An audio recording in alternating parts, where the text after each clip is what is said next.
Eric. We lived in Dallas, and every week at this famous arena called the Sportatorium, this tiny little arena, the size of like a little flea market, those guys, I used to wrestle with them in the afternoons and just roll around the ring.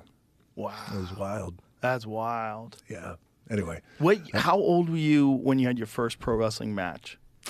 I was 24. Wow. 24 years old. So how about this? So I again, like we were saying earlier, football for me was a ticket. Like that was the thing that I was really going to make it. And then I didn't.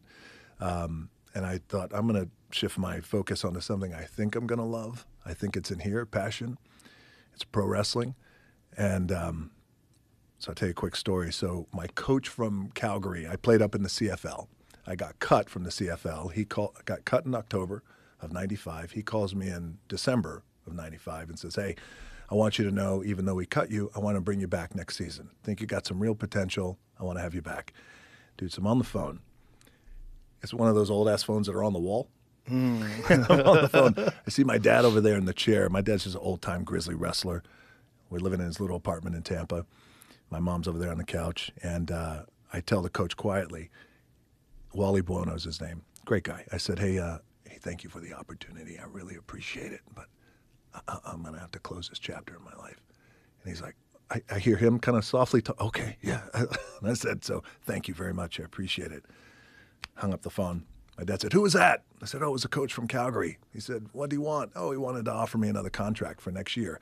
By the way, the contract was like, I was making $300 a week Canadian. Wow. So there was no money up there, at least not for me. And he goes, so when are you going to go? My old man said this. I said, I'm not. He said, what do you mean you're not? I said, I think I'm done. I'm done with football and the pursuit of it. It's just not in my cards. He said, what are you going to do? I said, I'm going to get in the business. He went, what business? I said, the wrestling business. Dude, we got in the biggest fucking fight. Really? The biggest. He didn't want you to do it? He didn't want me to do it. But my old man was a groundbreaker, first black tag team champions in WWE. He was jacked. Pull up my dad if you can. Rocky Johnson. I want to show you. Like he was I know your dad. Jacked, man. He was jacked. He was part of that group in the early 80s, right? Who were like bodybuilding and look at that shot. What? Dang it. That's the genetics, son. That's it, brother. That's where rock genetics come. That's it. Yeah. Oh, my God. He was jacked. So, and we bonded. He used to get me up and take me to the gym when I was 5, sit in the corner, and that's how I got to, really bond my dad. He didn't want me to do it. And we got into the biggest fucking fight. My mom's crying. I'm crying. And he said, what do you think you have to offer? I said, I don't know. Maybe I'm going to fucking suck, but I got to give this a shot. And ultimately it got to a place where I said, either you're going to help train me, I'm asking you to help train me, or I'll go to somebody else. And at that time, Bret Hart and that whole family had his dungeon up in Calgary. I said, maybe I'll go to Calgary. He agreed to train me, but I realized he didn't want to see that happen because he felt like, hey, look around. Like I was one of the successful ones in wrestling, but I got a little fucking apartment that I can't even afford to pay $500 a month. I don't want this for you. So we got into a huge fight. He eventually trained me. I call a guy after 3 months of training, call a guy named Pat Patterson, who was Vince McMahon's right-hand man, very brilliant mind in the world of pro wrestling, first openly gay wrestler, tough motherfucker. I call him up because my parents knew him, and I said, hey, Pat, this is Dwayne Johnson. Who? Dwayne Johnson. Rocky Johnson's son. Oh, yeah, what do you want? Hey, I'm training to get in the business. What fucking business? It's a recurring theme. Everybody's like, what fucking business? The wrestling business. Why the fuck do you want to do that? You're just feeling like you're just getting bombed right, left and right by these OGs. So I said, I'd love for you to come down and just watch me train. And if I got anything to offer, just let me know. And if I don't, just let me know. That's all I want. He agreed. He came down, watched me train. He said to me as we're training, he goes, can you work as a heel? Which is, as you know, bad guy in wrestling parlance. Yeah. I said, sure, I'd love to. We start the match. I work as a heel, more aggressive, dirty, cheating stuff, right? He goes, okay, done. And I had trained in a boxing ring, and as you know, boxing rings are fucking hard. It's like this, right? So getting suplexed on the fucking table, so it really hurt. That's how I came up in wrestling. He's smoking a cigarette.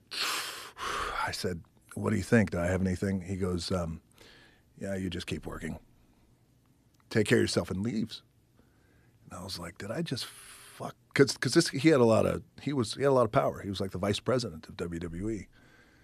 I said, "Okay, well, thank you so much for coming out." And I said, just keep working. He goes, "Just keep working." Kind of blew me off, kept smoking a cigarette and walked off. And I was like, man, I think I really fucked things up, or maybe I'll take his word for face value, take it for gospel. I'll just keep working. Little I knew, he went home and he called Vince McMahon. He said, "You got to see this fucking kid." And Vince said, "Who?" "Rocky Johnson's son." He goes, "All right, let me see him. Bring him out this Monday on Raw, and I'll throw him out in a match before the show starts." Whoa. Corpus Christi, 15,000 people. Whoa. Dude. This is your first match? First match. Oh, my God. So Vince says to Pat, "Okay, great. How long has he been working?" He goes, he hasn't worked. He goes, "What do you mean?" "He's never had a match." He's like, "He's never had a fucking match? I'm not bringing him out. He's never had a match. He's going to stink up the ring." Pat said, "Just trust me." So they fly me out, Corpus Christi, 14,000 people. I go out and have my first match, and I'm 24 years old. Wow. I have my first match. Because usually when you break in, you're wrestling at a farm or there's a barn, 10 people, 14,000 people. I wrestled the Brooklyn Brawler, who's famous in the world of wrestling. And I get backstage. Everyone's, "Hey, great job, keep working." I see Vince McMahon. He says, "You did a good job. But be prepared. I'm going to give you a little bit more tomorrow." I went, "Great, okay." I see Pat Patterson smoking a cigarette. "Come here for a second." I said, "Yeah." He goes, "Your punches." I went, "Yeah." "They fucking suck." Just riding me. So that was my first match, first experience, man. Wow. Yeah, and then he by the way, he said, if you have a shred of opportunity to make it in this business, you're going to have to learn a lot of shit, but learn how to throw a great punch. What was wrong with the way you were throwing a punch? It just didn't look real, and the best of punches, like you got to be snug, you lay them in a little bit. But you pull it back a little. You pull it, well, you can pull it back a little, but I found the best punches is you follow through, but learn how to just tap a little bit. And then, that's where you learn that kind of timing. You know how some guys, they hit a rope or a piece of string or something like that? Right. So, so I worked on the punches too as well. Wow. That was crazy. That was my first match. That's insane. Yeah, When was the man. next match? Next match was the following night. Whoa.